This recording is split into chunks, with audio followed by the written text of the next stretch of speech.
The fact is, mentoring is good for both the employee and the employer. Employees with mentors are 5 times more likely to be promoted. That's good for companies. Employees that are promotable help create results. And results driven employees are the kind of employees you want to have, the kind of employees your customers want to deal with. So if you're not mentoring today, I suggest your organization starts a mentoring program. I want to take you through some very simple steps if your company's thinking about starting a mentoring program. And if you're an employee who doesn't see a mentoring program at your company, ask about it. And if they don't have one, share this information with them. I started a mentoring program at my company several years ago. It helped the junior people that were being overlooked find mentors who could help them understand what was important to the business. And the business people, the executives, could see, hey, this is a talent pool that's underappreciated. Mentoring made the difference. Organizations with mentoring programs reported 20% increase in retention and a 72% boost in engagement. And in an age of quiet quitting, that's a real win. Here are 5 things you can do to put a mentoring program in place very quickly and easily in your organization today. So step 1, define your purpose and your goals. Very simply. Do you want to accelerate the leadership program? Are you trying to improve the hiring process or onboarding process? Are you supporting diversity and equity, making sure that everyone has a voice at your company so that you get all the diverse ideas? Or are you trying to enabling cross-learning and succession planning?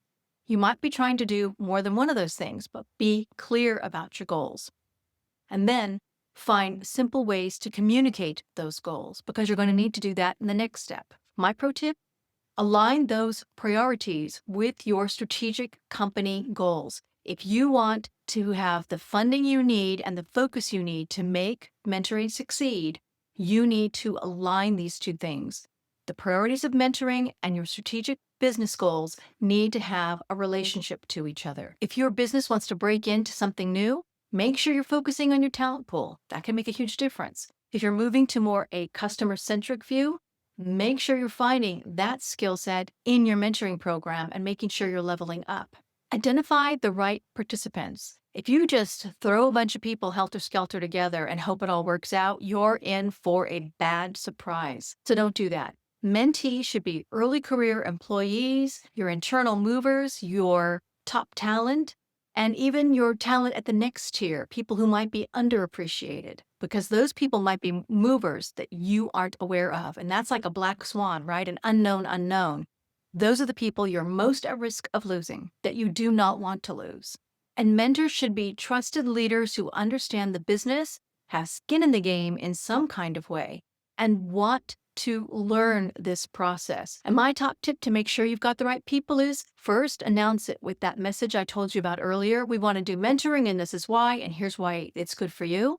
And then have a very short application opt-in process so that people are self-selecting to be part of it, but also need to tell you something about why they want to be part of it. This helps you set expectations, but also capture readiness. And then match mentors and mentees thoughtfully. This can be done in a couple of ways. If you bring a group together, first of all, you'll need to explain what mentoring is about. Conversations happening between 2 individuals to move the ball forward for both. And that can be a moment to also allow people to do a little elevator pitch, why I want to be a mentor, why I want to be mentored. And a way that people can kind of see if it's working and check the process is by having people come together physically or online to do sort of a quick meetup. And then they can kind of decide behind the scenes, hey, I would like person A. And if there's a match between any of those, then you know, okay, that's my easy match. And be very mindful of checking in after you've selected a mentor-mentee combination to make sure those people are happy with that combination. Mentoring is a lot more about personalities than it is about process. So be clear that the mentoring relationship's working before you just leave it to do its own thing. Be clear and structured about your guidelines. You'll have corporate guidelines about ways of working, about the amount of time you should spend on this particular topic, so you don't want people to lose the plot and not work on their normal job, but you do want them to take time to mentor.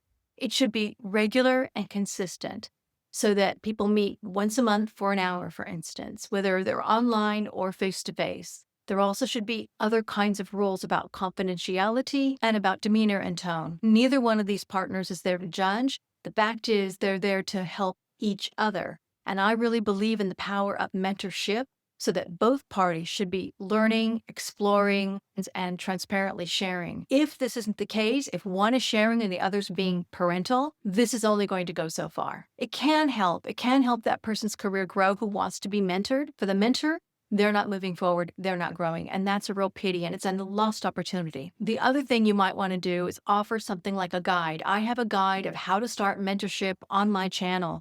I'll leave a link to all of that below so you can see how I run mentoring programs.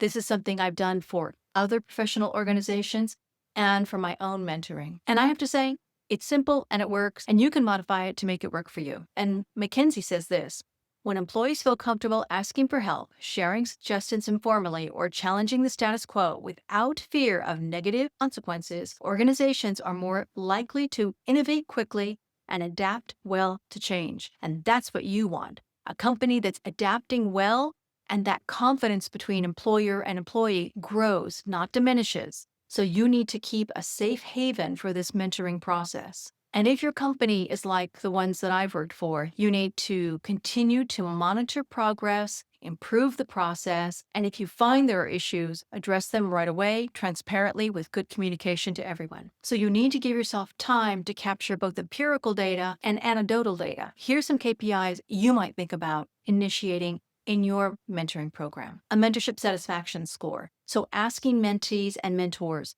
how did it work for you? It may be good to do that same mentoring score before mentoring starts and then after mentoring's gone on for a few months. You can also look for reached goals. My mentoring program talks about setting mutual goals. So if the person wants to learn how to do a presentation in front of an executive, that's a goal the mentorship team works toward together. Tracking actual real deliverables can be a great metric for your organization to show mentoring is working for you. And then also look for the basics, like, are we seeing an improvement to our talent pool?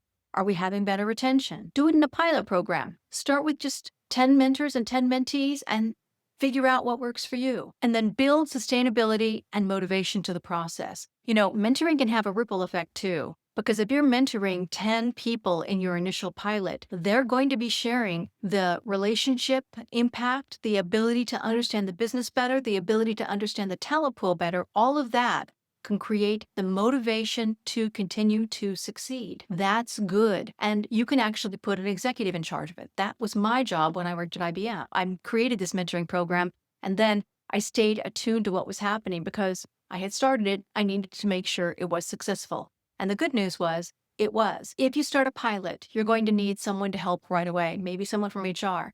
But after that, the people who succeed in mentoring, especially the mentees, can be part of this team because, after all, they now know what successful mentoring looks like, and they're invested in the process. Mentoring is one of the most valuable things I've ever done for my team. Why do mentoring programs work? First of all, they create transparency. Second of all, they create better communication. And third of all, they create actionables. People can understand, now that I've learned this, what can I do with it? The great programs change culture. If you're finding that your company's lagging behind because you've got an aging population at the top and a very young, fast-moving population at the bottom, the world has changed. So they are moving at different paces. They have different expectations. If you don't connect the dots, you will lose one or the other. And with an aging population at the top, you need to think about succession planning.